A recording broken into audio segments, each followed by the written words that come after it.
Hi, Priscilla.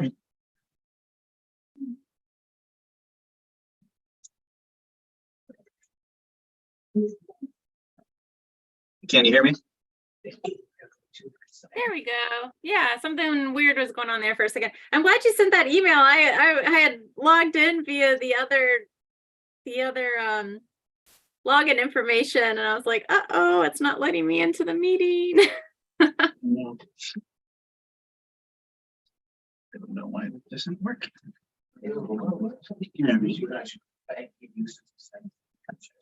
Testing 1 2 1 2. Just as loud as it goes. It usually just works. Well, they're in here. Every time I've ever plugged a speaker in, it's worked. Can you talk again, Priscilla? Yeah. Do I need to speak louder, move closer to my mic? You can do it off one of your function keys up there. Is there an audio button on your function key that you can hit and toggle it? It's supposed to just. Looks like you gotta use the okay one. Testing 1 2 1 2. Okay, try that again. Speak again.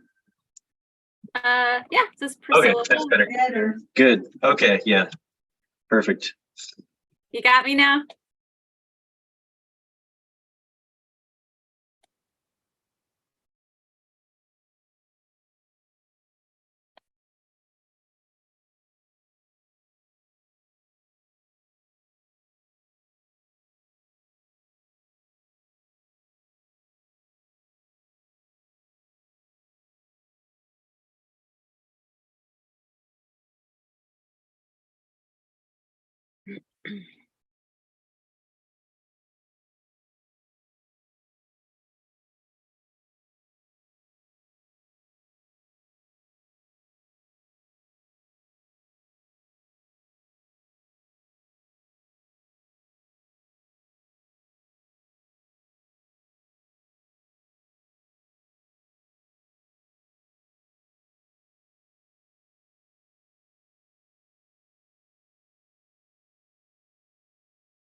Sorry, I muted myself. My bad. Sorry. Okay, I am. Oh, that's okay. I just want to make sure everything's working. Sounds good. Gotcha. All right, we're back. We're alive. Okay. Yeah, so we passed the bills, we passed the minutes. There's no public comment, so there needs to be a motion to suspend the agenda to open item 11A. I make a motion that we suspend the agenda to open item 11A. Say that.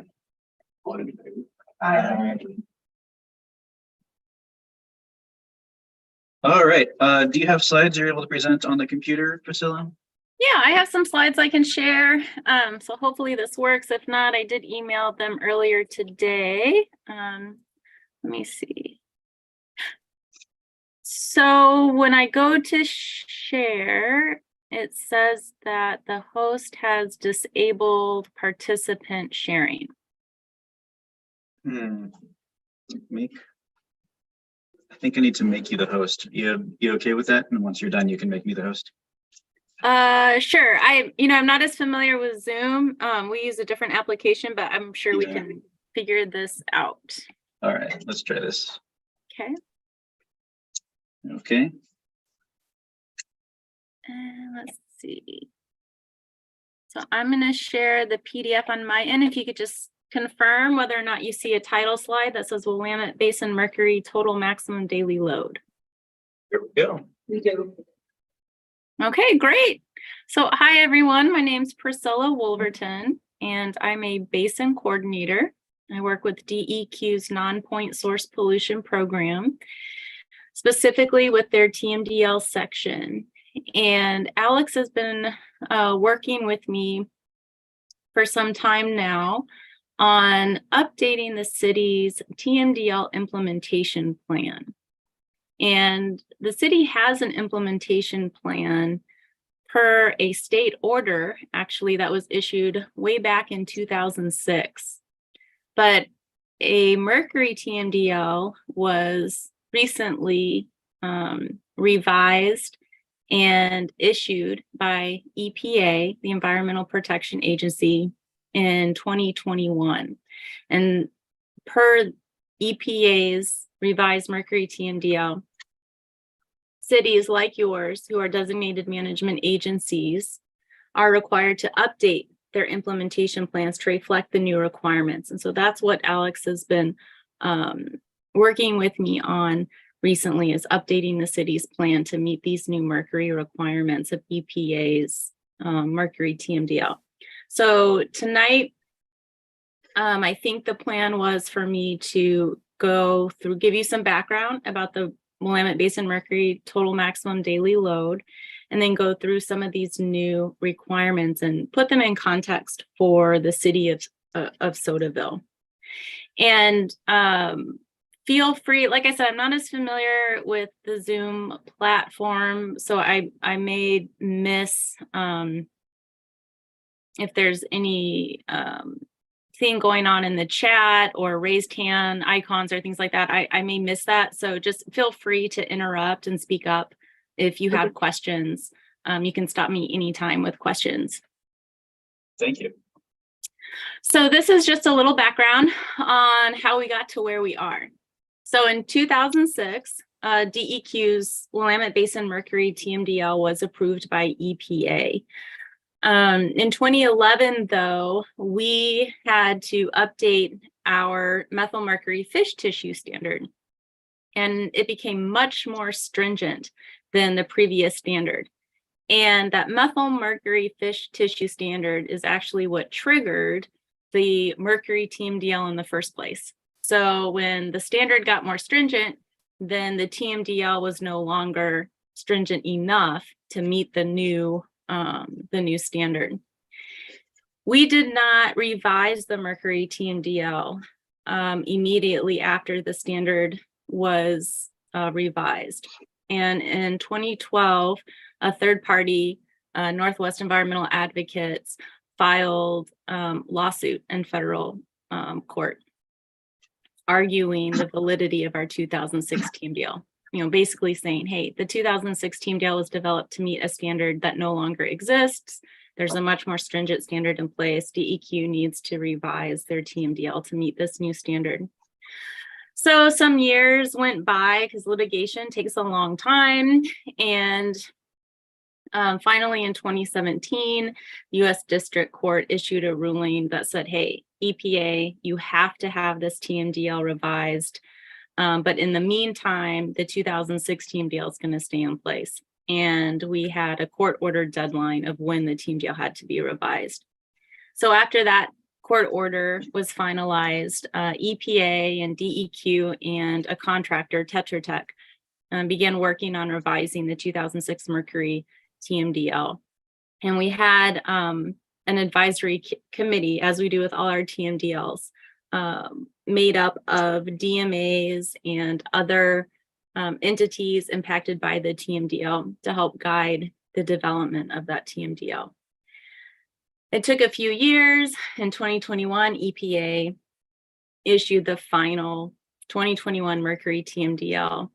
And in 2022, designated management agencies, which are typically cities, counties, state agencies, federal agencies, had to revise and update their implementation plans to meet these new Mercury TMDL requirements. And the implementation plans just outline the specific types of activities that cities and counties and state and federal agencies are going to take to help reduce mercury loading to surface waters, so streams and rivers. So why are greater reductions necessary? I kind of touched on this already. Oregon standard to protect fish consumers limits the concentration of methyl mercury in fish and shellfish. And the standard was written to allow for a person to safely consume up to 23 8-ounce servings of fish a month, fish that are caught here in Oregon, the Willamette Basin. That seems like a lot of fish. Most of us don't eat that much fish, but these standards are developed to protect the most vulnerable communities. And we do have communities, primarily our native tribes, our First Nations, who do consume this much fish. And so the TMDL needs to reduce the amount of mercury that's making it into the water so that there's less mercury in the water that can be methylated and then adsorbed and bioaccumulated in fish tissue. So to meet this very stringent standard, EPA assigned very large mercury reductions that we are responsible for implementing. So in terms of TMDL implementation, like I mentioned from the onset, the city of Sodaville, like almost, I think at this point, every incorporated city in the Willamette Basin is or was named as a designated management agency in the 2006 TMDL. But at that time, only communities that had more than 10,000 people in population were required to implement all of what we call stormwater control measures. And I'll talk more about stormwater control measures in just a minute. Cities like Sodaville that are very small and have a small footprint were still required to implement the TMDL and develop an implementation plan, but the city didn't have to implement all 6. You just had to work with DEQ to identify a selection of those to implement that the control measures that were most relevant to how the city operated. The biggest change then for small cities with the 2021 Mercury TMDL is that DEQ is requiring all 6 stormwater control measures to be implemented by all DMAs. So all cities, regardless of your population size. And so that is why the city of Sodaville is in the process of updating their implementation plan. And these are the 6 stormwater control measures that we are needing to make sure are addressed in the city's TMDL implementation plan for mercury. Pollution prevention and good housekeeping for municipal operations, public education and outreach, public involvement and participation, illicit discharge detection and elimination, construction site runoff control, post-construction site runoff for new development and redevelopment. So while all cities are required to implement all 6 of these controls, there is a lot of flexibility allowed for what this means for very small cities like Sodaville. So while these 6 things need to be addressed in the implementation plan, there's lots of opportunity for discussion between you and myself about how this should be represented in the city's implementation plan. There are some specifics that we have to include, but some of the details of this, like I said, are flexible, and determining exactly what needs to be in the city's implementation plan really depends on, it starts with you educating me about the city's jurisdiction, where you have ownership, where you have roads, the types of facilities the city may or may not operate. So there's a lot of information that I've asked Alex for, details about the city, that I need in order to help him determine the details of how these 6 measures are represented in the city's implementation plan. So I'm going to go through some examples of the types of activities that are associated with these different 6 stormwater measures. So the first one, pollution prevention and good housekeeping. This is really speaking to how cities maintain their city-owned facilities, as well as their roads, their streets, their parks, any areas where the city has jurisdiction or authority to manage the land or the road. Public education and outreach. This is something that is absolutely required in every implementation plan, but how you do public education and outreach, again, this is somewhere, an area that's very flexible for DEQ with the smaller cities. And education and outreach can be as simple as providing information about protecting water quality and how to keep pollutants out of stormwater on a Facebook page, or including information in a newsletter, things of that nature. Public involvement and participation. This is something that most cities already have accounted for, just as part of doing business as a city. For example, having council meetings open to the public to attend and allowing the public to provide comment on new rules and regulations. That's all part of public involvement and participation. So this is something that I'll review with Alex, but I'm pretty certain you already can check the box for public involvement and participation. Illicit discharge detection and elimination. This has to do with restricting and then also investigating and following up on discharges that occur, non-stormwater discharges that occur in a stormwater conveyance system. In a city like Sodaville, and actually a lot of the cities that I work with, the stormwater conveyance system largely exists of roadside ditches. It's still considered, it is still considered stormwater conveyance. Water does run off the roads and off adjacent land into the ditches and is conveyed to surface waters and discharges untreated to rivers and streams. And so this is a really important component of this TMDL. One of the things that I've asked Alex to provide to me is a map of the city that clearly shows where the streets and roads are and where and how different areas discharge to different parts of the conveyance system, which again may just be roadside ditches, and whether or not those ditches or bioswales, any stormwater treatment facilities are managed by another entity, for example, the county. So I need to know what part of this infrastructure the city is responsible for and what part of this infrastructure the county is responsible for.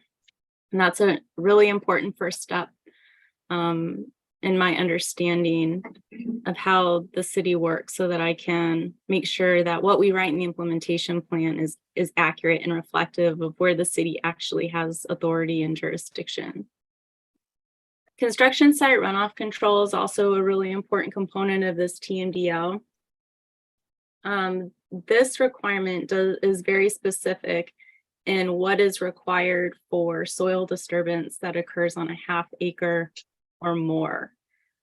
This is one that, in talking with Alex thus far, as indicated, it's just really unlikely that the city is going to see this kind of development anytime soon. Any type of soil disturbing activities that might trigger these requirements, since it's for a ½ acre or more.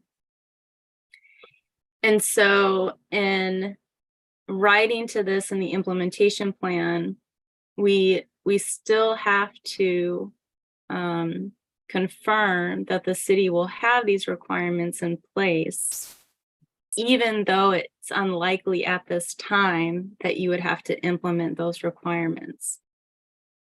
Something important to add, though, is that these requirements have timelines for when the city has to have them implemented, and the requirements for construction site runoff control and post-construction stormwater, which I'll talk about next, is 10 years. The timeline is 10 years. So the expectation is that the city would have in code or by reference to development standards requirements for construction site runoff control within 10 years of the issuance date of the TMDL. So that's still like 9 years out. So there is a lot of time to investigate and potentially write if needed and adopt if needed any updates to city ordinance or codes.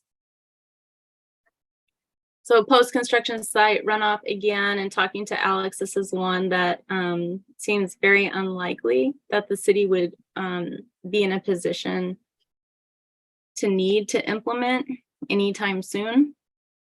But this is also one that has that 10-year timeline attached to it.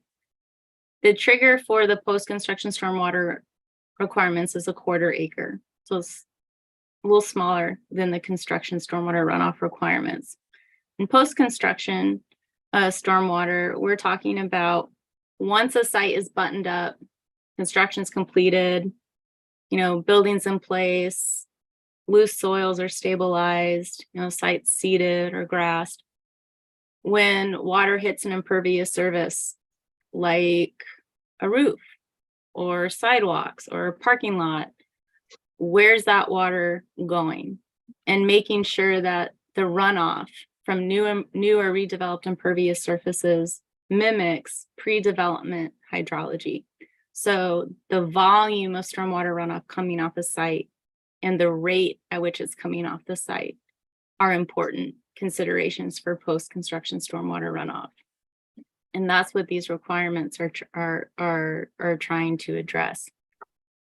So that's just a brief overview of where the TMDL came from, how we got here, and the types of stormwater measures that we have to make sure are reflected in the city's TMDL implementation plan. And right now, we haven't gotten very far. There's still some information I need to get about the city in terms of its footprint, and also the relationship that the city has with the county in terms of implementing building permits and construction site permits and things like that. So we still have quite a bit of work to do on the implementation plan.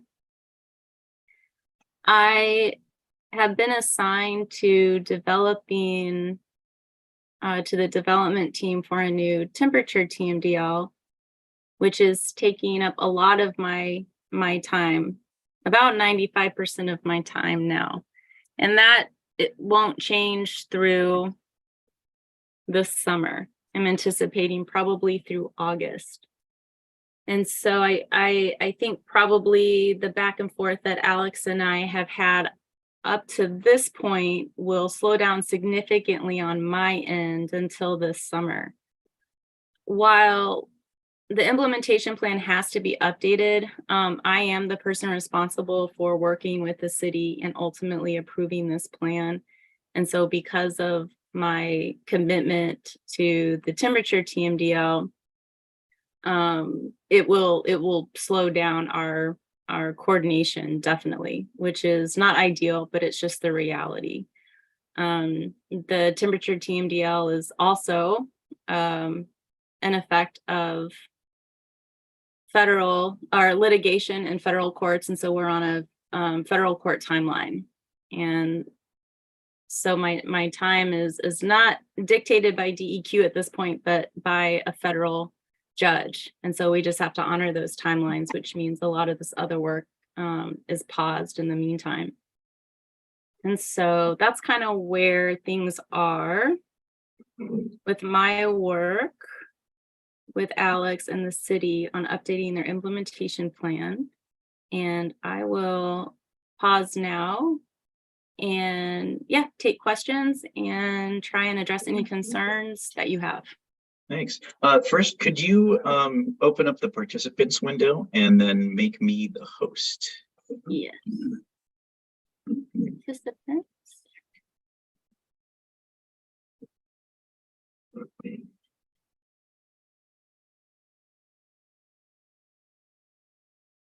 Oh, there we go. I Thank think you that so worked. much. Did it work? Yep. Great. Questions?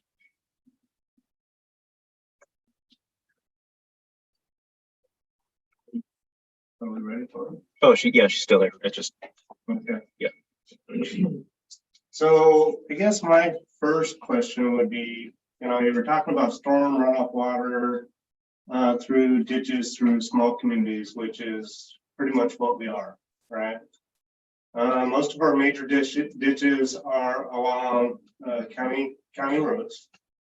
Is there a requirement of density along those ditches, right? So, I mean, if you only have one or two houses along, one of those major ditches, is that something that's going to be, I know you were talking about monitoring runoff from the road itself, right? I mean, I'm not really sure how you're going to be able to manage that along a highway system, like, Highway 20 out there on the main road between Lebanon and Sweet Home. So if you're only singling out a city, how does that really benefit anybody if, you're trying to manage the runoff from the road, if you're only doing it in small specs, and how are you going to manage that throughout the whole road system throughout the state of Oregon? That's a really good question. So the entities that are responsible for developing implementation plans and implementing these various stormwater control measures aren't just cities. They are cities, counties, state, and federal agencies. That includes ODOT. And so at this point, the entire road system is part of the TMDL implementation requirements. So ODOT has a TMDL implementation plan. They also have an MS4 phase 2 permit, which is like next level implementation plan. It's even more specific and has very prescriptive requirements for ODOT. The county has specific requirements for how they manage county roads and the ditches associated with those roads. How do you determine, basically what's a contaminant going through the ditches as compared to, just sediment? I mean, do you put like pH strips down there, or what? I'm just trying to envision, how you're going to tell, what's contaminant or what's, because all roads are done with asphalt, right? I mean, tar it's an oil-based product. Right. So we don't actively monitor road runoff, right? So we do in-stream water quality monitoring, but we do not monitor runoff directly from roads. So when we're looking for implementation compliance, we're not taking water quality data collected from stormwater runoff to determine compliance with the TMDL. We're looking at whether or not you've implemented the stormwater measures. So in the TMDL, I forget the exact language, but it basically reads, if you're implementing these 6 stormwater measures, you're compliant with the TMDL. So we're not doing that type of monitoring that I think you're talking about to determine compliance. What I was referring back to is you were talking about runoffs from, houses, roofs, and stuff like that.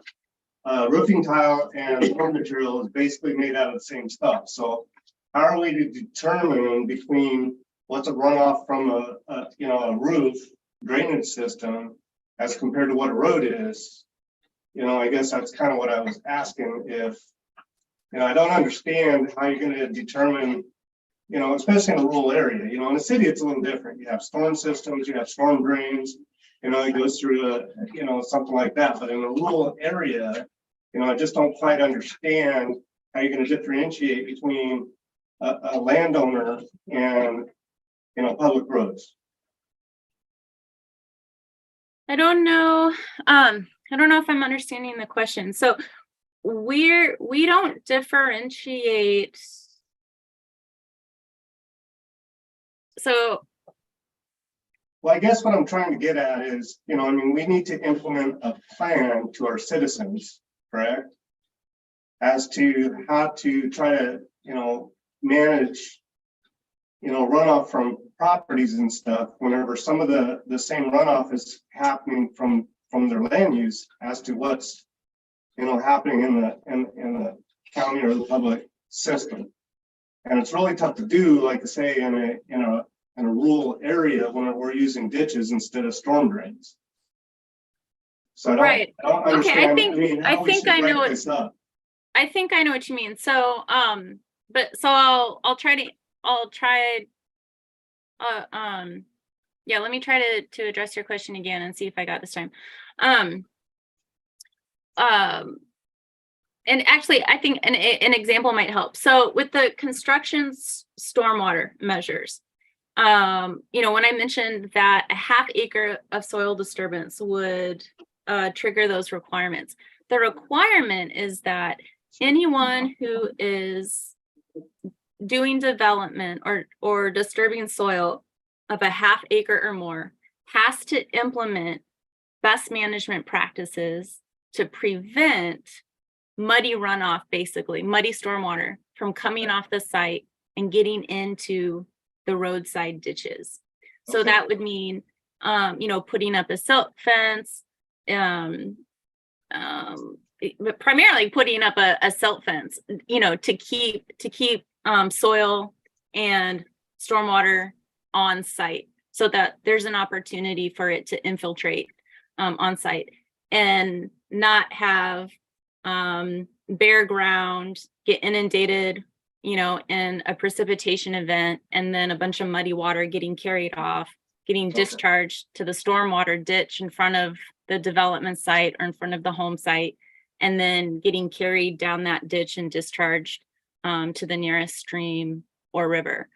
So the requirement for the city is that you require your community members, when they develop properties within city limits, that they make sure they have the appropriate BMPs in place or best management practices in place to prevent that type of muddy discharge from their activities.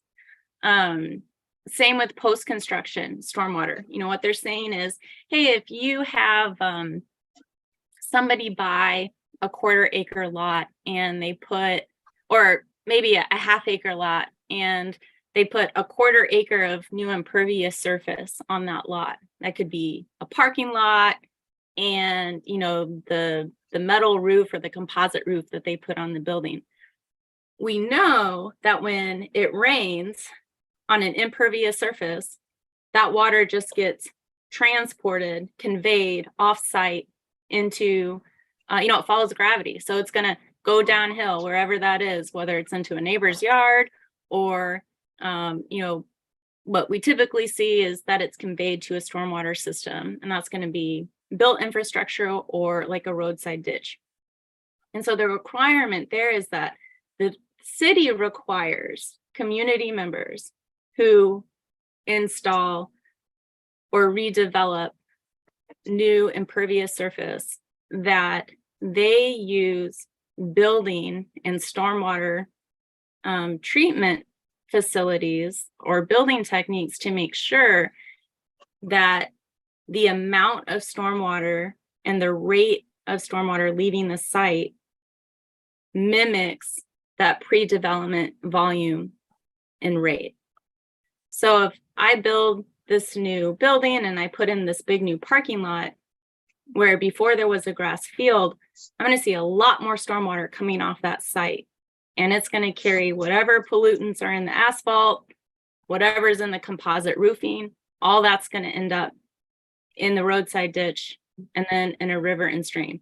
So the requirement is that you keep as much of that stormwater on site for a certain period of time to allow for soil particles and sediment to filter out so that the stormwater that does end up leaving the site doesn't have a lot of those pollutants that are ultimately absorbed to sediment and soil. So it's not, it really doesn't distinguish between where the stormwater is coming from in terms, is it rural or is it urban? It's really about the type of activity that's happening on the landscape. So that development or that construction, it can be happening in the middle of Portland. It can be happening in Sodaville, but the goal is the same, that we're keeping stormwater on site long enough for soil and sediment to filter out, and that we're keeping muddy water out of the stormwater conveyance system, whether it's built infrastructure or vegetated roadside ditches.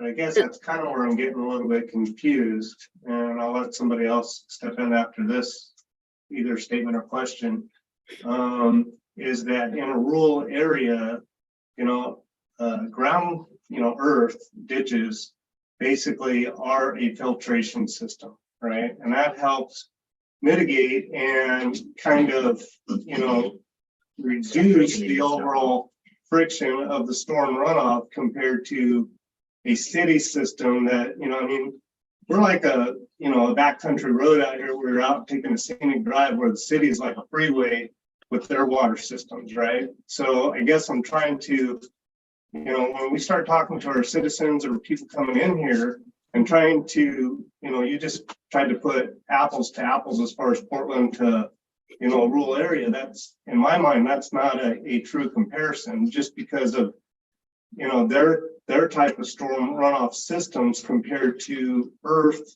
being a natural slow down filtration system out in a rural area. So, for us to have, I agree. Vegetated ditches definitely help provide a filtering capacity to stormwater. But definitely the implementation plan we're developing for Sodaville looks nothing like the implementation plan requirements for cities like Eugene, Springfield, even Lebanon, even the city of Lebanon, the city of Lowell. So I just want to make it clear that there is no apples to apples when we're talking about the product that we're trying to develop for Sodaville compared to these other cities. Their implementation plans, their ordinances, their codes, their development standards are significantly more complex and more prescriptive than what we would be looking for in the city of Sodaville. Well, I've got a question for you. It sounds like the program that you're doing is mostly just for new construction. It doesn't pertain to current building or, current homes and stuff here in Sodaville. In Sodaville, we've probably got less than about 3 or 4 lots that can actually be built on in the future. And so a lot of what you're wanting us to put in place is going to be so minute that, I don't know how extensive we have to do, because Sodaville is built about as much as they can. We can't expand. Lynn County said that Sodaville can't expand unless the few acres that are available that could be sold will be sold. And all that property's mine and I'll never sell it. Okay. So I want to acknowledge that I definitely understand that the likelihood that a lot of development would or could occur in Sodaville is very unlikely.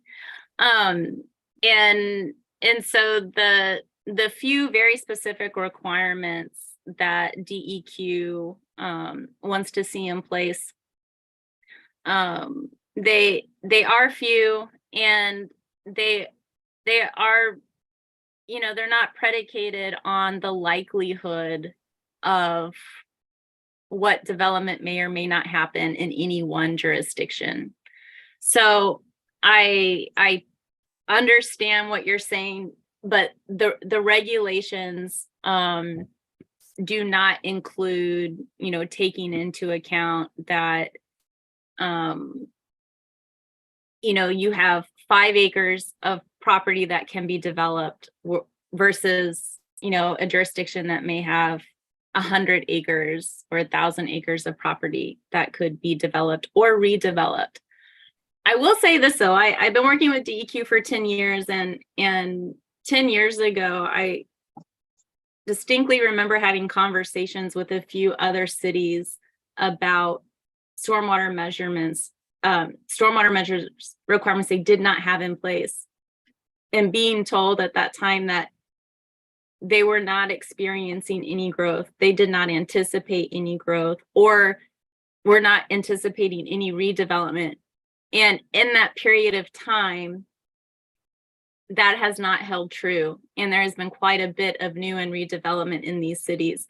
I'm not saying that's going to be Sodaville in 10 years, but it's one of, you know, it's one of the reasons that's not something that DEQ takes into account when we're developing these regulations, because we never really know the likelihood of whether or not someone's going to come in and raise a community and completely redevelop it. There's always that potential down the road. And so what's really important next steps is for me to just get a very clear picture from Alex about where these stormwater conveyance ditches exist in the city, where the county has jurisdiction, where the city has jurisdiction. And while some of these requirements have to be put in place, there is an opportunity, and ultimately this will be up to the city and how you want to facilitate this. But there is the potential that instead of adopting new code or development standards at the city level, or excuse me, you may still have to adopt these codes, but in terms of implementing them, there is definitely a potential that you implement it through the county. And I know that's something Alex and I have been talking about. So there's still a lot of information. I still just need a better picture of where these roadside ditches exist. And I know there's like a couple bioswales that exist and are managed. And my understanding is that the county does help implement like the building permitting process, which can trigger the the construction stormwater runoff requirements and the post-construction stormwater requirements. So it may be that some of these things can continue to be implemented through the county, or work it out with the county that they would implement slightly different things for Sodaville. But yeah, I hear you. The likelihood that there's going to be a lot of development or redevelopment in Sodaville is low. And I think I am in a position to help Alex write an implementation plan that reflects that while still meeting some of the basic requirements of the TMDL. So I've got one more question for you. So Sodaville sits on a hill And all of our ditches and everything drain down basically into the county. When we get a heavy rain, outside of Sodaville, down in the flatlands and on the side of the road is where it all floods to. So would it be more of a county issue? Well, the county does have their own TMDL implementation plan and implementation plan requirements. They're not exactly like those required for cities. But they are on the hook though for addressing stormwater in their implementation plan. And Lynn, I work with Lynn, Lane, and Benton counties, and they all have pretty detailed implementation plans. So if there was like a real specific question you had about how a county might implement some of these requirements, I can definitely go into those plans and pull that information for you.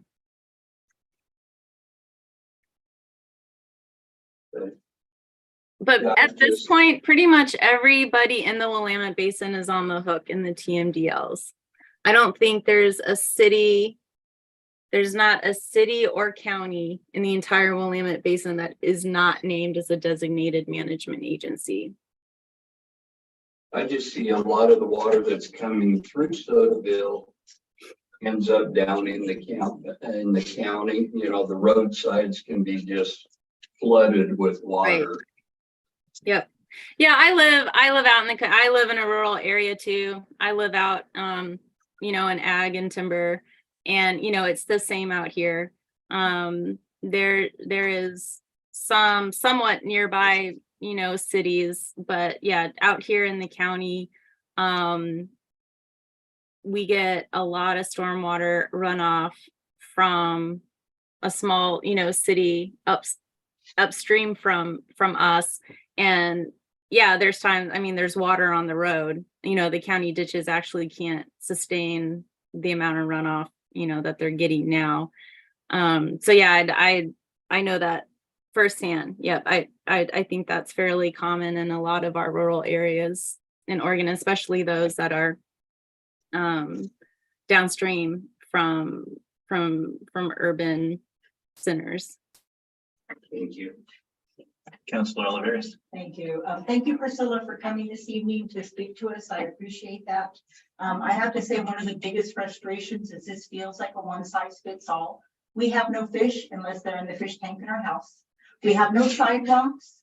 We have no basins. So asking us to meet and show a picture of concrete and planters, we don't have that here. And the likelihood of a 1/4 acre roof or a parking lot is I'm incredulous. That will not happen in my lifetime, I bet you, in Sodaville. But I think one of the things that we're struggling with is what exactly is needed in the report, because I understand it's gone back and forth several times, and that's very frustrating. You say that it's negotiable, my word, not yours, but you say that it's negotiable and it's flexible, but we need to have a target. Is there a template or an advisory or something that would not waste your time and the staff's time on trying to meet the needs? Because we want to do what's right, obviously, but we don't want to keep submitting something to find out that's not the way it was. So is there Sure. a template? So I did advisory? provide a template for the post-construction stormwater. There were some references in it that were included that aren't correct or accurate, that would need to be changed. But the template code that was provided, you know, the city could, you know, make those changes. Alex and I went over some of the inaccuracies in the first draft. You know, those changes could be made, and the city could adopt that code as is. And you know, this is a gap in implementation for cities. You know, DEQ, we do the modeling, we do the science, we do the water quality management plan, We identify those things that need to be implemented to meet the water quality standard, but we don't write city code and we don't write development standards. But you obviously have a comment on when it's done right or wrong, so you must have some reference to say whether that met the needs or not, correct? You're talking about the model code, right? Right, yeah, the Yeah, model code. So our the model attorneys are code using would that. meet, the model code can meet the requirement, but it is just a model code. You know, you can pull code from any hundreds of, 100 other cities in the basin that already have that code in place, and you could grab it and copy it and adopt it, for the city of Sodaville. One of my comments back to Alex, though, is, I am not an expert in running a city. And so if you adopt this model code, one of my feedback points was that the city needs to know how this code intersects with or may impact other code or ordinances that you may have. And so while I have a model code language to provide for the post-construction stormwater standard, I have no idea whether it would conflict with other things the city has on the books. That's where like the city has the expertise. Right, that's our responsibility to Right. address. And so, yeah, that model code is there, and you could definitely adopt that code with a few corrections that need to be made. But I just, I wanted Alex to be clear that, I'm not going to do a full review of the city's code to determine whether or not it conflicts with any other part of what you guys have in writing. And so I wanted to just caution him to make sure that he understood that my review of that code was very specific to that model code. And our city attorney did finally finish their review, and that their review got in my inbox like yesterday or the day before. Is her name Catherine? Yes, Catherine Pratt. Okay, she called me and I called her back, but I haven't heard since, and so I haven't gotten a chance to connect with her, but she did reach out to me.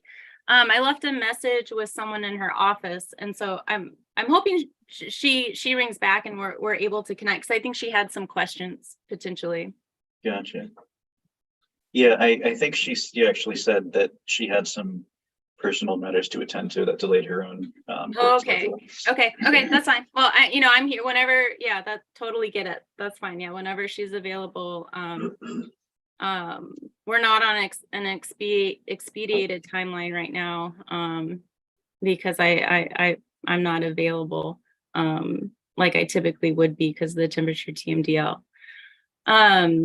And she actually has worked with the city of Halsey too, and so I have talked to her in the past and have some familiarity with her and her with me. I think the best place to look for examples is in other cities. When you start to look at the language used to meet these requirements, it is the same, from But city do to you city. There's have very reports that few you've approved differences. that we can use? Do you have reports that you've approved that meet your requirements that we could garner, or can you tell us which cities, that are comparable to us who don't have, sidewalks and all that kind of stuff, so that we could reach out and say, can we look at your report, please? So implementation plans, I can provide to you, but those implementation plans you may reference code, but they don't show the code. The best place, if the challenge is actually writing the ordinance or the applicable code, the best place to get that is just go to any city website. And I'm happy to send Alex some links. I think I sent him one to the city of Millersburg earlier, but I can send links to other cities.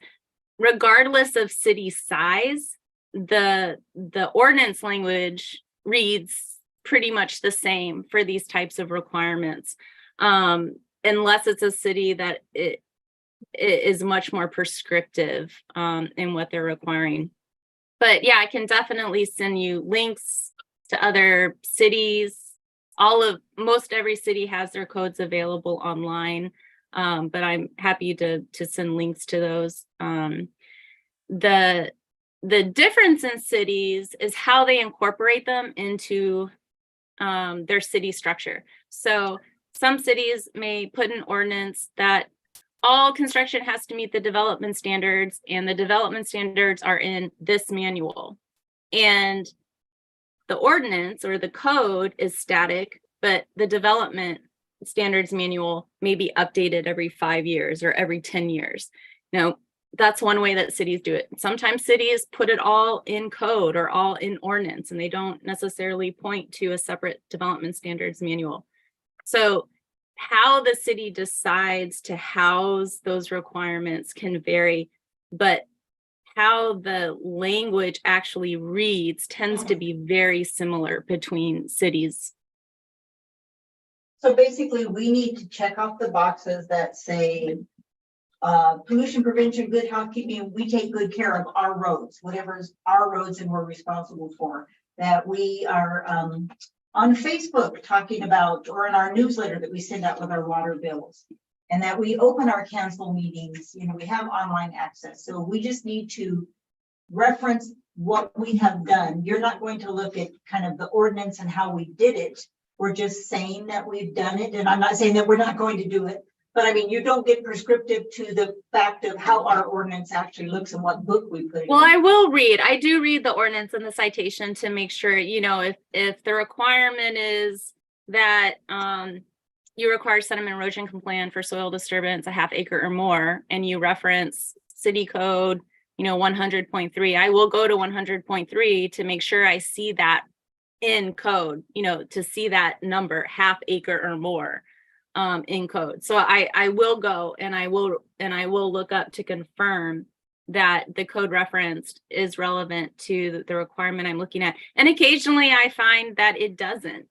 You know, I mean, that has happened with some DMAs Right. where they'll reference a code or an ordinance, and when I read it, it may not have really anything to do with the requirement that was in place. So I will go and read to make sure that those specifics are in there. The city's implementation plan, though, in terms of those other stormwater measures, I think is already pretty much there. Alex, you and I would have to take another look, but the outreach and education, the public involvement, the good housekeeping, even the discharge, the IDDE, the illicit discharge elimination, I think all that's there. The only two things that Alex and I still need to iron out are the construction stormwater and the post-construction stormwater pieces. And, you know, like I said, the city has 9 years to get those in place. And so I definitely want to keep working with you guys on this, you know, and keep the ball rolling. But this is not something that has to be done, you know, this year, next year. You know, we have 9 years to get the city where it needs to be compliant with the TMDL. And that is because of this. I mean, that is because of the size of the city. You know, larger cities don't have that same time frame. You know, they only have a couple years to get these things in place. Cool. I don't know.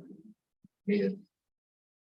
Okay, well, I think we're satisfied. All right. I want to say thank you so much for taking time to walk us through this. It's kind of- Definitely. Don't hesitate to reach out with more questions or concerns. Your concerns that I heard tonight are shared by a lot of DMAs that I work with. I think they are real and grounded concerns. And so, you know, that's where I just want to do the best that I can in working with Alex to make sure that we meet these minimum requirements while also taking into account, you know, the size of the city and the resources you have available to you. There are some requirements that we have to get in place, but there is a lot of flexibility with some of these things. And thankfully we have, you know, 9 years to get there. Perfect. Thank you. Okay. Thank you. All right, thanks, guys. Have a good evening. Have a good night. Good night. All right. Bill, next thing, next week, when we come back, I will share with you the stormwater ordinance that our attorney looked at, so we can. She sent me a copy of it. I haven't been to open it yet. Perfect. I saw it today as Gotcha. Yeah, we'll look at that and see well. what's, We'll try and get that mapped. So basically what I understand what she's saying is that you're gonna build a house like that, you do any large work, you put that net around the outside to keep water on your property till it settles and good enough. You That's a tell- small part of it. Yeah.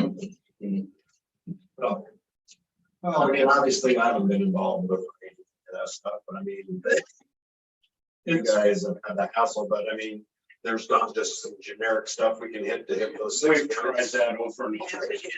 yeah. We, like she said, she, go to Millersburg. She gave him Millersburg. He pretty much copied it, sent it back to her. She's all, no, this won't work, this won't work, this. Well, what I do is help, open her, be a little bit more receptive to, have a conversation like that. Just so you guys know, the attorney called me and Yeah. and she's like, asking me questions about this thing, and it's like, I'm like, it's really stupid and it makes no sense. And she's all, that's part of what I'm figuring too. And then I told her that we going through Priscilla and the DEQs.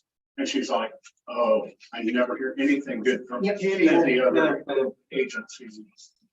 Everybody complains. She presented herself well. She did. She, like, she's, She willing to knows work with her us. stuff about all that. Yeah, she's been very, very cordial with me, so that's been nice. Yeah, and I guess one of the things that kind of was sticking in my mind is, it looks like they're looking for a volume of discharge, like gallons per minute. Do we know what that volume is? Because, I mean, she was talking about storm runoff. Yeah, it's not that deep. It's just filtering the water, making sure sediment's not going downstream and getting into the river. I guess what I, kind of led me towards that is because she referenced the, a roof line. Right. It's capturing water, running it out. So somebody builds, say, you have a warehouse built. Mhm. Whatever that roof area takes up, they have to have that much storage on space to catch that water and hold it. So basically, they gotta have dry wells to hold it long enough for the sediment to settle before the water pushes off. But at what volume, I guess, it doesn't matter what volume. we Whatever discharge the it. heaviest rain, the heaviest rain size. Well, we experienced that when my last employer, we built a new shop on Highway 99 tangent next to the electrical pole. It's like 1 month over. When we built it, they made them put in a retention pond. And it's because of the asphalt and the buildings now displaced, and we even raised, our property was 2 feet higher than the neighboring ones, but their yards would flood. There's formulas for how much water they expect to come in. The heaviest rain and It's just interesting when you look at stuff, like as things change, because none of the other buildings had to have it, but he's trying to get stuff. right, with that extra expense, it's so right? important now, but in 9 years when it's due, how important it's. But Well, it's gonna be a 30-page document instead of 6 bullet points. well, this subject does kind of mean a lot to me with stormwater stuff. I know we all kind of laugh about it, but when the city, I came in here and specifically said, when the city put in the street right through it from my house, I told them, what are you guys gonna do with all that water? I learned about water at the building we had built, so that asphalt's gonna displace water. And they looked at me like, what do you think? You're joking, it's just gonna run downhill. Guess who's downhill? My house. Yes. Within the first year, the first winter of that thing, my yard started to erode. My yard had never flooded. We have no ditches, but it was like, it was something that I addressed. And then it happened, and then I dug a ditch around my house to actually line up with the city's ditch so that we could actually get water going where it needs to go and not down the middle of the street, not through my yard and getting stuff like that. So like, there is some, even though it's a comical thing, but there's definitely some validity because none of our ditches flow. I mean, heck, Doug just dumped rock right in the middle of both things down there, like. Now, let's see if that whatever, I mean, it's extremely bad. Well, and just so you guys know, I don't want to insult anybody's intelligence, but any of the roads going through here that have the yellow lines painted on them, those are county roads, not city roads. So the ones running to the side of you are county ditches, the ones running in front are not. So yellow, when they have yellow stripes, that's county. Yeah. You don't put this up underneath the county jurisdiction. Now, the guy up here across from you, I don't even remember his name. Lonnie. Lonnie, yeah. So Lonnie would get flooding in his property because of the way that the road was built. So he took his backhoe and he started cutting a ditch around there. We tried to fine him. The city of Sodaville tried to fine him because he didn't get a permit to do that. He almost got into it with Stan because Stan was up there trying to find him. I remember that very well, because when they first paved that road, the culvert had shot right back into his yard. And that was the low point of Alder Street going down there. I mean, it's a 10-inch culvert, and I remember just seeing this wall of water just shooting about 20 feet into his backyard. And it was falling about 15 feet down, and just, oh man, he was pissed. I mean, he had Morse brothers up there. I mean, he was just reaming them, and you need to take care of them. And there's still areas that have issues. Yes. So on Going back to this. on the TMDL, 9 years to have a plan in place. And is the plan in place, the ordinances that we make that say quarter acre, half acre construction, no construction? That's part of it. The other thing is that we need to write annual reports about how we're handling the situation. So, No one's building on the city, so we. I think So what do we- she made a good point though, and it might help solve one of our other problems, with the guy having the dirt track down there by the school.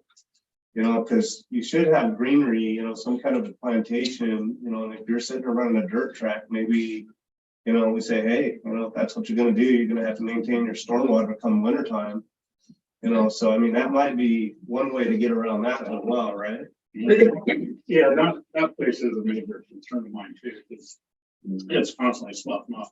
Yeah, if he's up there running dirt bikes on there all summer long. He's gone. Last I heard, that guy is gone. She kicked him out, Okay. but we'll see this next summer what comes of it. Yeah. The place is still dirty, nasty, and they hauled all that dirt in with no.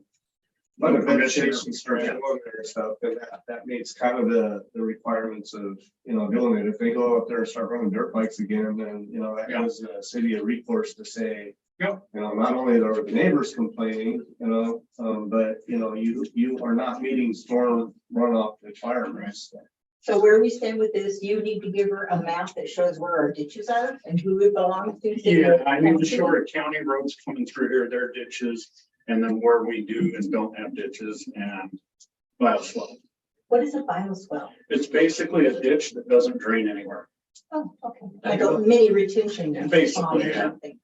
And so the attorney looked at one of the ordinances and Yes. hopefully we'll know that that's blessed and we can get it to her. yeah, And she basically said, we're good on the Facebook and the Or a website. website Just put it in the website. and having our council meetings open and maintaining our roads. So it looks like it's only the. yeah, that's part of it. There's so many parts of it. Because I would really like to challenge if she kicks back and ask her for what's wrong and give us guidance. And I think, maybe you need to have backup when that And occurs. I think we ought to start keep a better eye on the fill excavation ordinance the city has and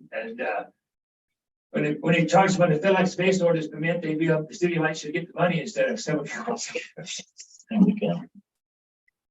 But that's beside the point.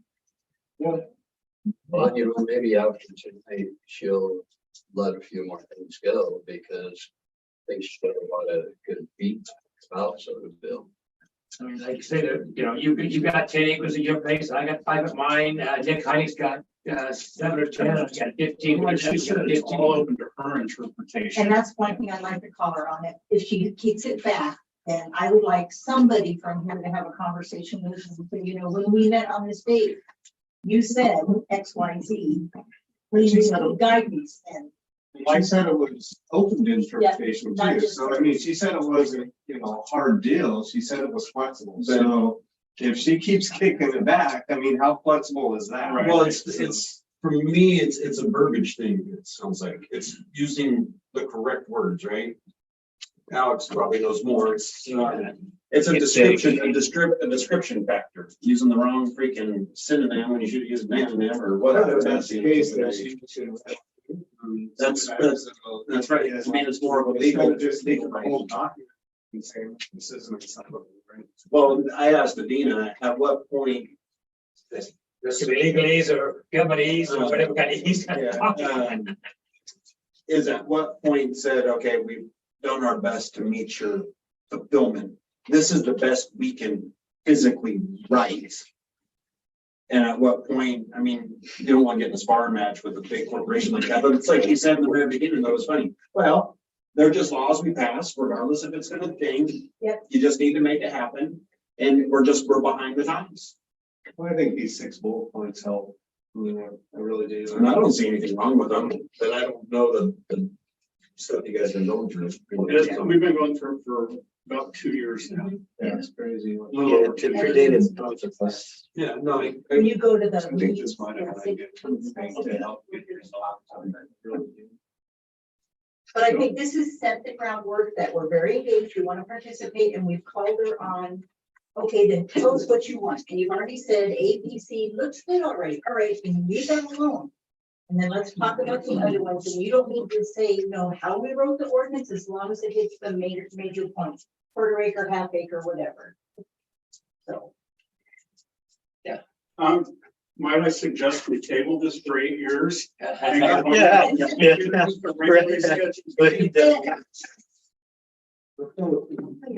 Because it's gonna change. Thank you for getting her. Appreciate it. Absolutely. All right, do we want to proceed to the city recorder's report? Sure. All right, finance reports are there. We are again doing the regularly scheduled reconciliation reports. There were a couple meetings last fall that they missed just because there happened to be a scheduling issue both times with our accountant, but things have gotten back in sync, so everything's looking good there. So reconciliation report should be in the original council packets you received. You need to appoint a city budget officer every year. That's a statutory requirement. So I'm recommending you appoint me as your city budget officer. It doesn't have to be me. It could be anybody on the council, or it could be JD, or it could be somebody else. But I'm probably the best person to do it. So somebody needs to. I'll make a motion to reappoint you for our budget officer. City of Sodaville. I'll second it. All in favor? Aye. Any opposed? All right, so that was a technical thing. I want to just start off with, before I move toward the rest of the packet, I need to talk about some problems with my own productivity that occurred in the last couple of weeks that had a negative impact on both Councilor Oliveris and Director Burns. I explained to the mayor and the councilor there was some medical issues I was experiencing that was causing some harm to my productivity, and rather than deal with it or let people know that I was struggling, I tried to just tough it out, and that didn't work. So people are owed an apology. I think the first thing that happened was JD needed new printer ink, and I got the wrong printer ink because I was struggling with fatigue as a result of this. Two, when I put the council packet together, I really messed up his contribution to the council packet, and that was really wrong of me. There have been a couple of times in the past and I thought I'd done that. I thought I was doing better, but when I went to do that, I ended up really screwing it up. So I've talked with him, I've talked with Adina, but I just want to make sure everybody knows I acknowledge my part in this, and I'm sorry for letting you down. What I'm going to do in the future is anytime there's a council packet that gets put together, I'm going to make sure you review it before it goes out. In the past, you just sent it to me and I just put it in, but I want to make sure you get in there because you need to be respected. And then the other thing I was going to look at doing is just assemble the council packet a little earlier than normal, and then maybe have the mayor review it or have another councilor review it just to make sure everything looks good, because there were a few errors in the original document that you got. And I don't want that to happen again. So I'd like to have Adina review it because she's a lot better at it than me. okay. Yeah, if you just let me know when it's ready, and if you can do it in Google Docs, something that maybe I Yeah. can do remotely, that would be awesome. I can do that. Yeah, I have this idiot savant proofreader thing. I used to actually proofread for my CEO for the 750 bed hospital. because for whatever reason, so I'd be happy to. There you go. Thank you. Yep. Yeah. So, yeah, I don't know, we want to do that again. If I get sick again, if I'm getting fatigued for this specific reason again, I'm gonna make sure I go, hey, there's a problem. I don't want to hurt JD. I don't want to hurt Oliveras, and I'm generally great. So sorry about that. Next up, legislative session. The legislators are legislating. We had LOC City Day last month. That was fun. Councilor Parsons joined me.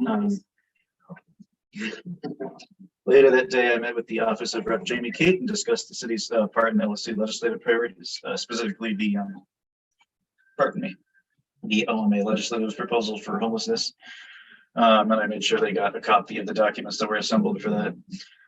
Ways and Means Committee. Oh, so the governor is not going to include the homelessness proposal in her budget, but historically, usually the governor writes it and the legislature throws it away and starts over.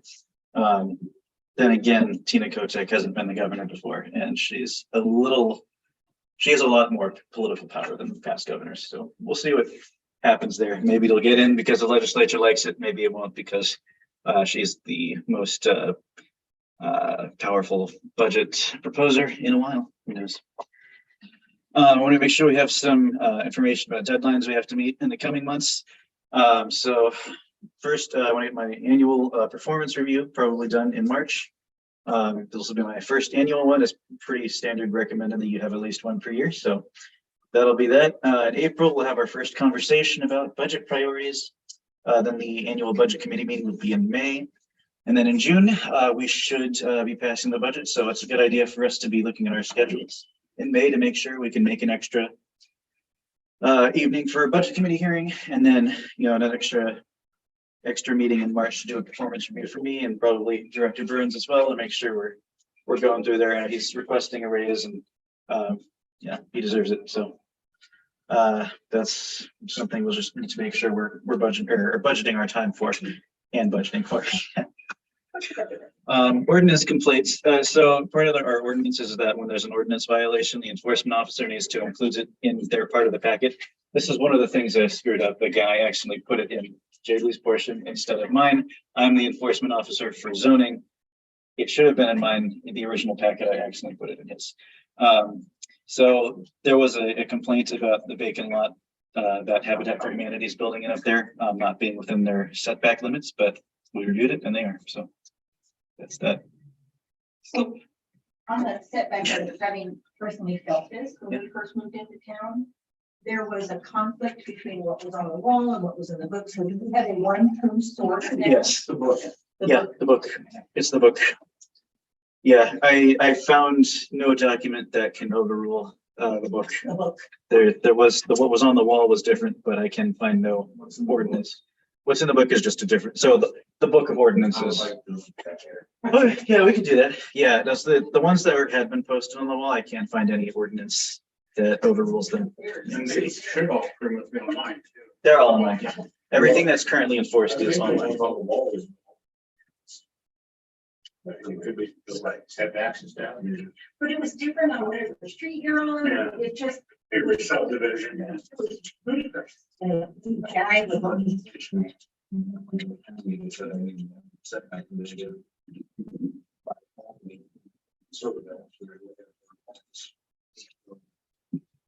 Alex, you're good to go.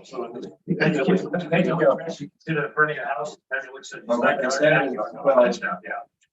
I guess we're getting up to Oh, any questions about city recorder's report? All right. Good. Yeah. All right. Public Works. Yeah, water last year. Through the last one. Shows you what the wells from this time is. We did have on the 31st, thereabouts, actually on those eight, a little over 10,200 gallons within less than 24 hours. Morales, the brown house had a water main burst underneath it. So I went ahead and shut it off as soon as I found that. I used and contacted him to get a phone number for him. But then I believe I have access to everybody's phone numbers, which is I'm thankful for. So after he got off work, I met back with him, turned the water on and found where the guys are underneath. So we shut it back off. Whether he fixed it yet or not, I don't know. That home is a very, very low use home, maybe probably the lowest in the town. Lower than, Yeah. wow. Pretty deeply there. Yeah. So that was found. Not on my list, we've been having a little bit of issue with some. I don't want to say something, but it's still vandalism. A couple days ago, somebody went in the bathroom, toilet. It looked like there was muddy footprints there. And then stomping down on the toilet paper, just I turned and busted it open. I was able to bend it back today from cleaning mud off the toilet seat. This morning when I came in, I looked in the bathroom. There's a bunch of paper towels in the toilet. We're only looking at one. So, toilet was plugged, somebody tried to destroy the garbage can, but was even bended. So, I mean, talked with the person that's going to open and closing the bathrooms for you and let him know that if this continues to happen, we will probably close that for a while or just have them open during work hours and people can go back to using the pit toilet. I heard a letter for that's something you guys, if you want, it's usually done during an executive session. You guys can do a separate executive session somewhere during next month. I'm not eligible. My anniversary is the 16th of the next month, which is your next council meeting. So you can do an executive session on that day or anytime prior to that if you want to sit down and discuss it and not have a late meeting or something. That weekend we had another abandoned car down here. Got dumped on Saturday. Monday. So it did not work, but he ended up getting the information from an email that I sent. He called Lynn County. They sent a sheriff and deputy out, and I met with deputies. He found the VIN number on the firewall, so he contacted whoever they could if the car had been registered yet. And got nowhere with that, so then he had it towed. Yes, the young officer, I'm not sure if their rules have changed or not, but he had it towed. So I let him know I've been there for several days and he might have found something that they should possess another, they could do more investigating about it. But they did, county did tell it. Good. I'm gonna do my darndest to get that much before next week. That's all I have. Any questions? But I think in the future, my needs to look in and give them some cameras. There's been discussion of that over and over and over again for How many 10 years so far? I only got 2 years. That's a cool update. Comcast is going to put a Wi-Fi hotspot for the park. And we can use that to run it. So with that interconnection. That's down below and over there. Yeah. That's what I was saying, just work with Comcast, just add it to our bill. Yeah. You know, I mean, it's minimal cost on an internal monthly basis, and, you know, I mean. Our Wi-Fi here is probably struggling to pick it up, I mean, he's surprised how low it. You know, the carriers don't get a straight line.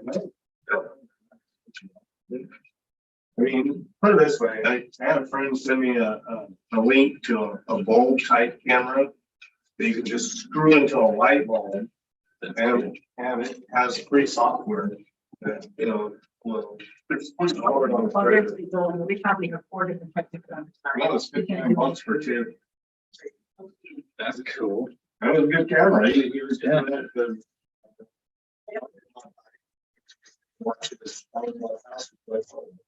It's in another application. You want to monitor. That's what we do. Working certain things. It's not. I will leave my cameras. It doesn't cost me anything per month. Like it's going to run down. Then we've got a camera on the inside of the house. Because the elderly mom has been there and wanted to kill at night. Budget that or? expense that, or- Yeah, I'll get some options prepared for the next council meeting. We can look at doing something. You might even put a through it there, so. Yeah. All right. Yeah. All right. Yeah. And I know we have a pole right over there that we can just throw one up for high enough where it can't get damaged.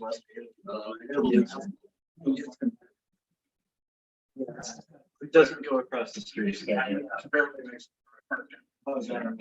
Yeah, exactly. It's really good. You always get a signal boost. Yeah.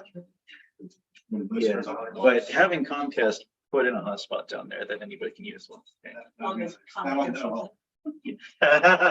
Yeah. Yeah, the outage last week was interesting. Yeah. You know, we lost ours. We lost it here at the city. Yeah. Did you see the thing on next door? You can ask for a credit towards your bill. I saw that, yeah. So we did it at our house. It's like $6. Yep. Yeah. It was out for over 24 hours. Cell phone was down, my cable was down, Yep. satellite dish was down. I mean, That was a practice run. I have a TV antenna, so, oh. we should not get TV antenna. Yeah, I don't, in Sodaville, there's too many holes in the way. This doesn't. Because I have. Get on your antenna? Mhm. Oh, well, how about it? I had a small thrift shop there that I lived in. It was 110 feet up there, had it on the roof. The house right up here had one down 35 foot. Well, they got, they channel you can take that. You can't get one. Those ones are supposed to be. Keeping it around and all, you know, 30 miles of the ocean again. No. We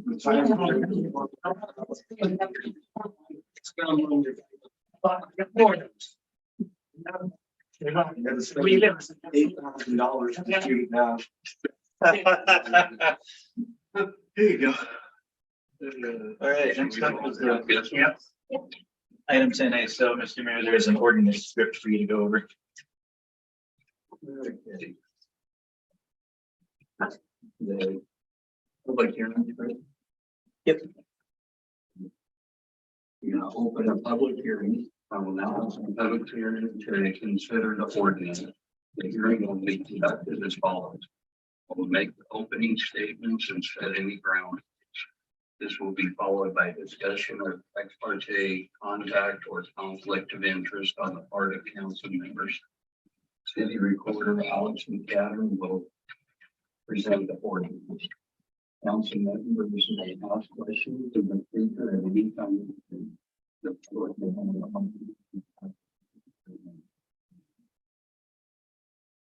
Testify, please give your name and the address for you. Those of you testifying, please give testimony related to the application and be as concise as possible. Although this is not necessary in most hearings, we may ask you to limit your testimony to no more than 3 minutes. Does any member of the audience have any objections to the city council's? No member of the city council have a conflict of interest with regard to this request. If so, please indicate the nature of your conflict of interest and bring the council table with necessary. You're all water users. The council member had free hearing contact with any party involved in this case, either for or against the proposal. If so, please explain the free hearing contact. Mr. Mayor, I can disclose one, the numbers were written by you, so we'll just make sure everybody knows. And then two, Councilor Oliver did speak with me about the ordinance because she found an error. It's one of those things that made it into the packet as a result of what I was experiencing over the last couple of weeks. But she didn't say yes or no to it. It was just an informational item. So we'll have the city read the ordinance and it's the council would like to make motion to have the title read.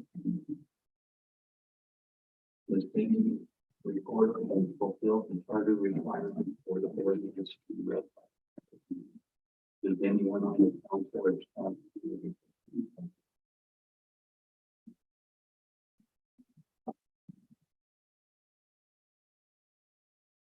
I'll make a motion.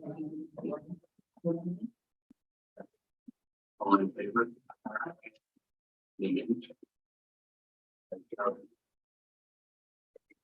All right, there are actually two that we are going to need to read out loud.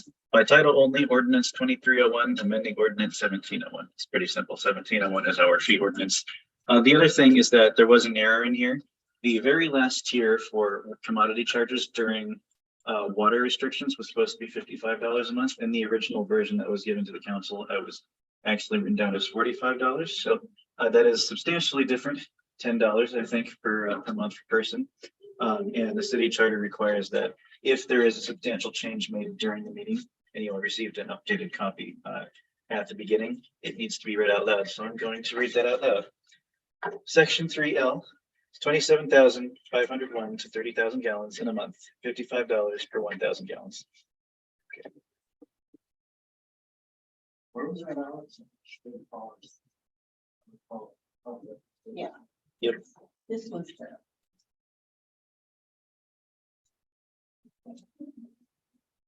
Yeah.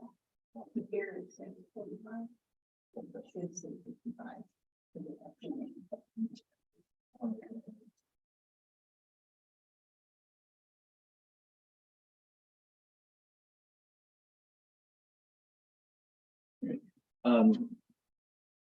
When we get to it, there is one member of the public who submitted comment in writing before the meeting. I can go ahead and read that if you're okay. All right, this comment was submitted by the Honorable Mayor Emeritus Susie Hibbert. Let me pull that up. Let's see. What if instead of straining the pocketbooks of those who never use even close to 2,500 gallons of water each month, you drop the base level to 2,000 gallons instead? Then everything over that goes into tiers rather than raise the rate $5 per month. That was the comment that was submitted. It's being raised $2 per month. I know.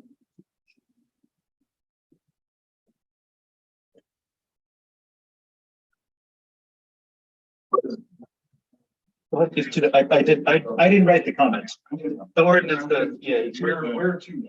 Where they going up? yes. She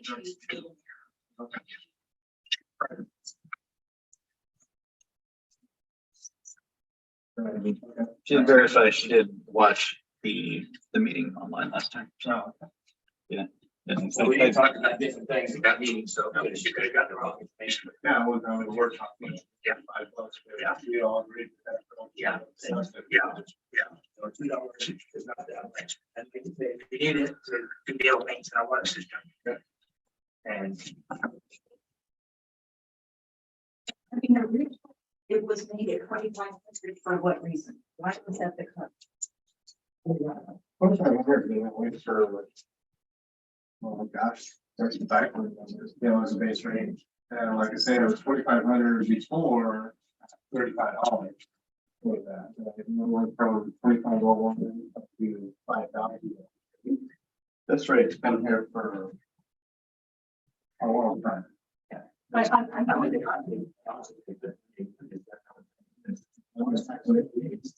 that's, oh, 81, so.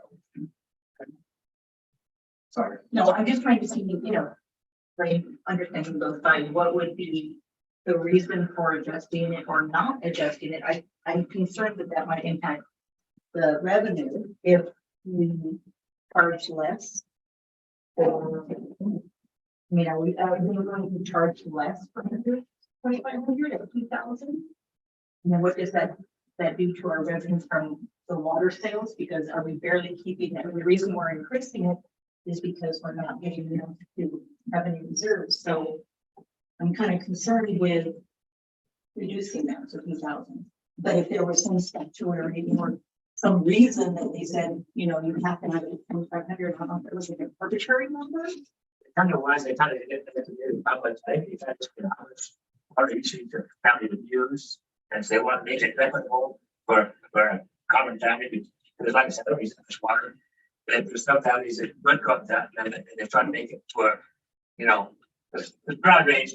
That's a pretty common level, though. I mean, from that study that I handed out at the last meeting, if you went in there and looked, a lot of the communities, what they usually, like I said, they charge by, 100 cubic feet of water, 748 gallons per 100 cubics, but they, the first 300 is usually their base rate. So if you take that, it's pretty dang close. It's 22 to 2,500 gallons.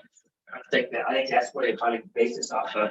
But they usually throw a meter rate on top of that, right? So they have a base rate, so if they're doing it 300 cubics for their base rate and then throw on another $19 for a meter rate, then it usually goes up to around, $30 some odd dollars or $45.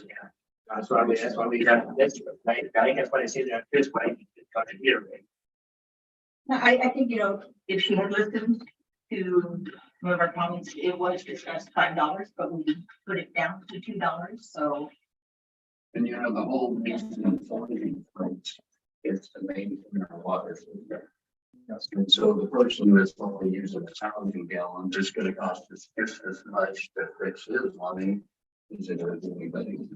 Yeah. And if it's $2,500 more, I think. And I thought it's back to the days of getting water rate increases, they're all around like $2, $2. That's not like the last job at $10. Listen, that's right. He says, "Let's make it happen."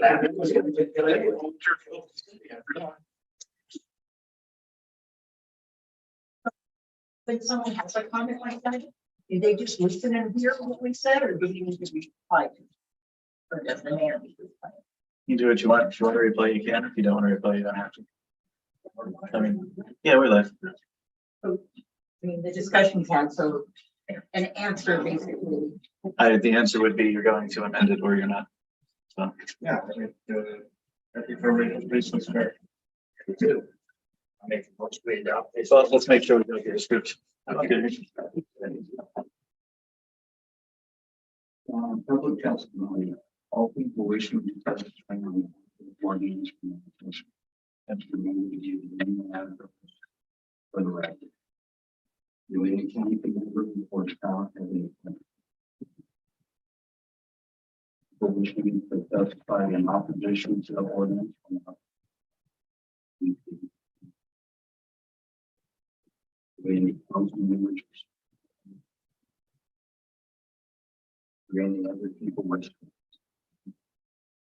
Does anyone wish to testify in the middle term testimony of the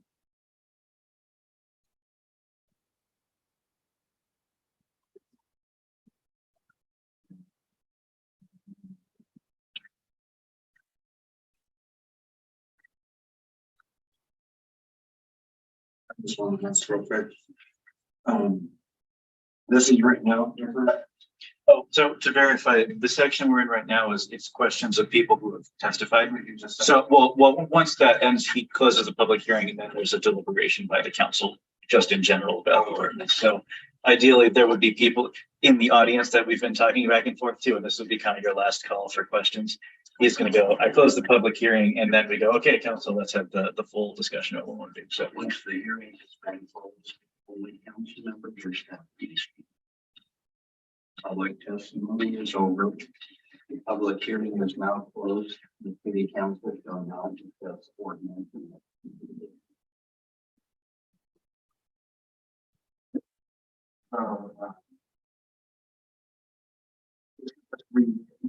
I'm not good this way last time, but it's pretty much what we discussed. It's written out. yeah, The numbers are big. yeah. Yeah, and they have a different way that they look, even when I input these in QuickBooks, but the numbers end up working out all the same. I actually like it better. So is this from the change or is it in water restrictions? I know our base rate is. Yeah. Yeah, so the base rate is throughout the year and it is changing, going up to 47. So we was 1,000 gallons. Yeah. Okay. Yeah, so previously it had kind of flipped back and forth between 2,500 or 5,000, just kind of like, depending on how they felt when they wrote it, I guess. Yeah. So from 25 to 5,000. So basically 2,500, it's 16.10 per thousand. So that'd be $16 out of 35. The other $16. 40. Yes. Half of that. Half of that. 32, 40, 70, 40, so on. That's so that stage as well. There's a fun bit to figure out. I think I discovered one. I think like sometime last year, I discovered one of our tiers had been inputted incorrectly in QuickBooks. So we've been mischarging. I was like, okay, well, we changed the ordinance so that it all worked out. And I went in and checked them all, and tons of them were like screwed up just by like a cent or two, like all over the place. So that has been fixed, thankfully. So I do like all the, and we definitely have a lot more positions. I think it's potential very good to the city. It opens up more revenue. And I think it's fair and equitable. You know, you still have to do it. Well, I think that's incentive to people that have water restrictions to try to concern them, so the way to do stories. Well, actually, they were doing better. You could rent some more that you use. Yeah. That was just. That's. You're still on there. No, I'm not really-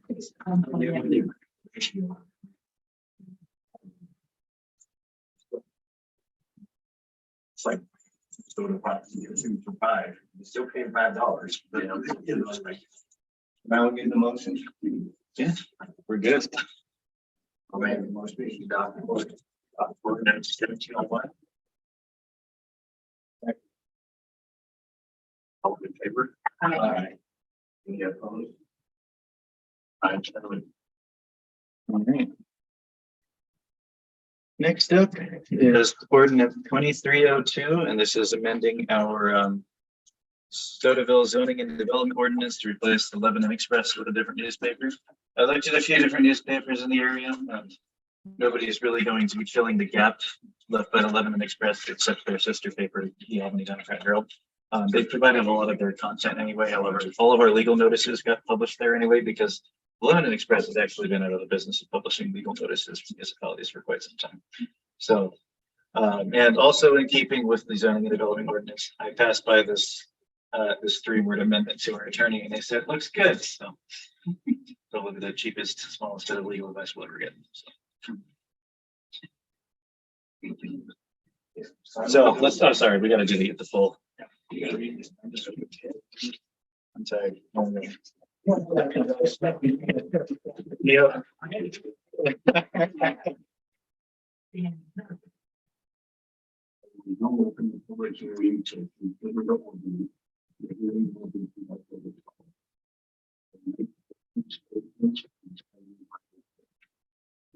Followed by disclosures of ex-parte contact or conflicts on the part of council.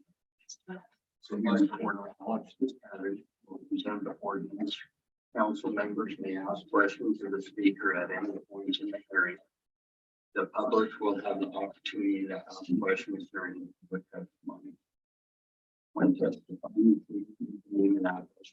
For those of you who please give testimony related to the application and do it as concise as possible. Although this is not necessary in most areas.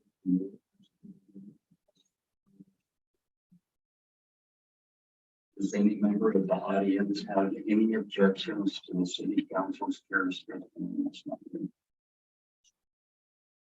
Does any member of the city council have a conflict of interest in regard to this request? If so, please indicate the nature of the conflict of interest and date the conflict of interest. Does any council member have a pre-hearing contact with the party involved in the city to inform of the needs of the party? If so, please explain your pre-hearing. Mr. Mayor, I think this may be a first where there's no contact to report with anyone. So unless one of you has gone to the newspaper yourself and talked about this or something. Yay, nobody's talked to me about it beforehand, so congrats. I will have our, the city recorder read the ordinance and its entirety unless someone on the council would like to make a motion. The city recorder has fulfilled the charter requirements for the ordinance to be read from federal government. But the ordinance.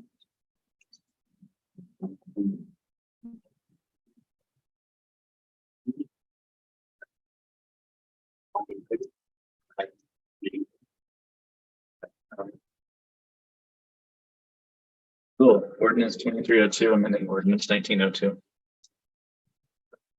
I think that we adopt. So we gotta go. Right, yeah. I don't know how long we go too. Here's the move. Soon you do it, yeah. Somebody ought to be- Go for it. Switch from the All people wishing to testify on behalf of the ordinance will now testify. Remember to give your name and address for the record. Do any council members or staff have any questions? All people wishing to testify in opposition to the ordinance will now testify. Please give your name and address. Do any council members or staff have any questions? Do any other people wish to testify? Does anyone wish to testify in the field?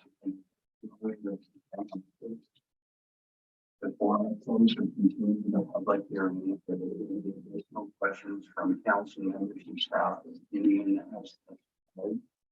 Once the hearing is been closed, and the council members and staff can speak. The public hearing is now closed. The council should now accept the ordinance.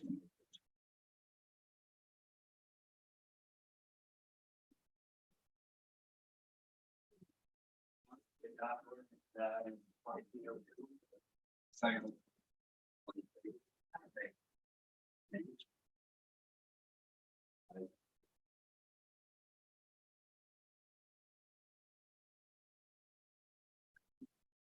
Well, we've already done item 11A TMDL, so we can move on to council reports if you want.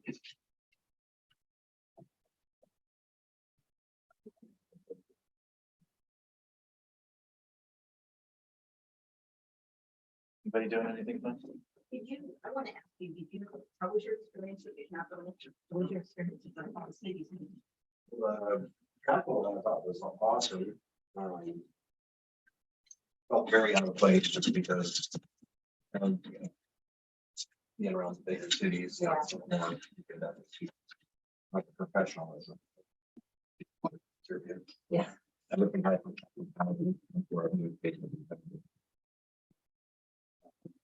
One was how I didn't make it. I listened to it through Zoom. And it's pretty interesting just hearing some of the other cities. I didn't catch the name of the city. But they had talked about they just raised their water rates and everything. That was interesting because we were doing the same thing. But I look forward to meeting these people in person.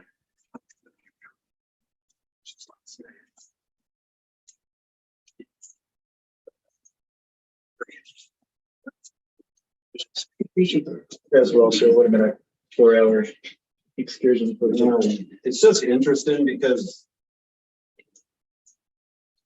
I got upset of the state's priorities, I suppose. It's repetitive, you know, it's mental health, homelessness, and addiction. You know, it's all caused in that measure 110. Not all caused, but like I feel because my wife, she's a mental health counselor in Sweet Home, and she works with the police department there, and people that get busted, they go through the drug treatment at my wife's facility, but they also have the option of getting mental health. So she helps with the homeless there. So it's like I'm starting to get a soft spot for some of it, you know, and making me realize how important it is. But it's just interesting to the smaller communities. It's like the big cities, this is their focus, you know, and like it's ours are so much different. We're actually like infrastructure, water, you know, you know, and, you know, for me, my heart streets, possibly some of the drainage, you know, like that would be like my top three for us to work on, but it's just a different, it just seemed like it's a different field, and I'm sure being down south with the smaller cities, you know, like, probably have more in common with that than, you know, the ones like were up north, in the bigger cities, I suppose. Wasn't the meeting in Crestwood? It was. And that's not 2 hours away. It's my huge straight there. No. So Creswell's an hour away from Sodaville City Hall. Oh, okay. The meeting was 2 hours long. Oh, okay. and then You it was said an nothing. Okay. Yeah, far out. Which Creswell did you go to? to? Although it was funny when I got there, I found a street parking spot. And I came out to a ticket on my windshield. Because I didn't read this, it said free parking. Or open parking 10 a.m. Uh-huh. It was like 12-hour parking, like perfect. Yeah. I didn't even think to read. It was small writing too. There's a paid station up the way. So anyway, I get done and I hurry up to the city hall to pay it because I'm there, you know, and it was too early. The traffic cop hadn't been back. They weren't in the system yet, but I talked to the mayor of Salem and he had spoke it. Because that's the first place I saw him. Where's the traffic space? And I was like, oh, by the way, great presentation earlier from the Salem mayor. Actually was very impressive when he was speaking. You know, I mean, you can tell he has a lot of heart for what I think they're doing up there, but you don't know, if they're full of smoke or not. But I think it's neat. I've never experienced anything like that before. You know, it can be an honor to be there for a little city. You know, I have a lot of respect for this town. You know, it's fun. Fun to be a part of it. Cool. We appreciate you going through it. I hope to be a lot, be more, you know. Like the one on Friday was just more of an open discussion. It was like introduce the cities and, you know, kind of talked about some of the things that those people. Lobbyists. So much of what gets done in politics is relationships. It's kind of who you know and who you talk to. So. I really enjoyed going to the ONA and meeting all the other mayors. And I'm excited to go back and talk to them now that they've been mayor. Yeah. Great networking and learning. I very much appreciate our people getting out and letting you know other organizations and representing us. That's wonderful. One, no, I forgot during the report, mention March 6th, the weekend of March 6th, I'll be over in summer. Networking and learning. Oh, yeah. Oh, and one last thing for me is I probably need to be trained on the phone. I'm not missing my first go. I'm gonna make a change there. I'm gonna take the phone every good time. Oh, yeah. Okay. But I want to do a phone tree so that if I'm not here and I get a call, I can call. So whenever you have time and I'm at work, just get hold of me. We'll go up to the compound and go through. Yeah, I mean, if anything, I need to run through one. Yep. Be able to get anything. Yeah, there's a little stuff by law that I have to show you over, but it's nothing big. I'm just gonna have him forward his phone to my phone. And just do that every weekend. Come right in, come take over, huh? Very. Unless you guys have an agenda. Please don't tire yourself out. We need you. We need you to keep coming back. So don't, it takes a village to raise. Like I say, You're probably gonna be.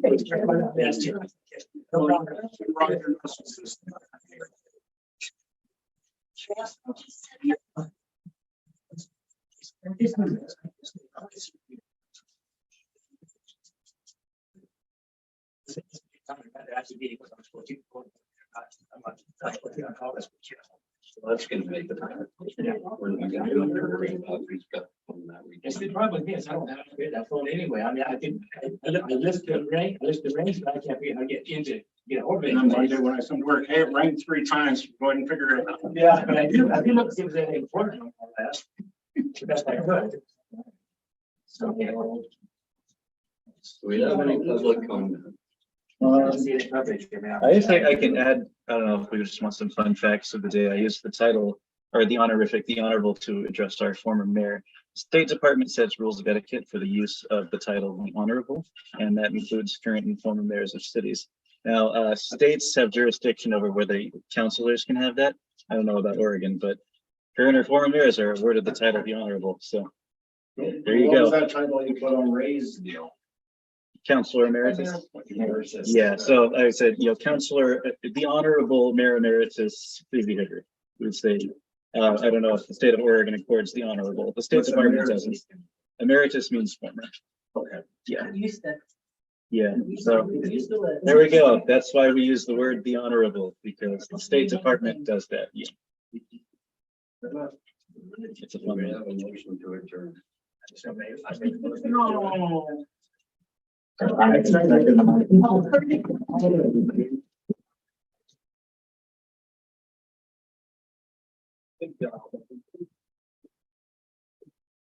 So the water. Oh, almost, I'm almost done. 1 second.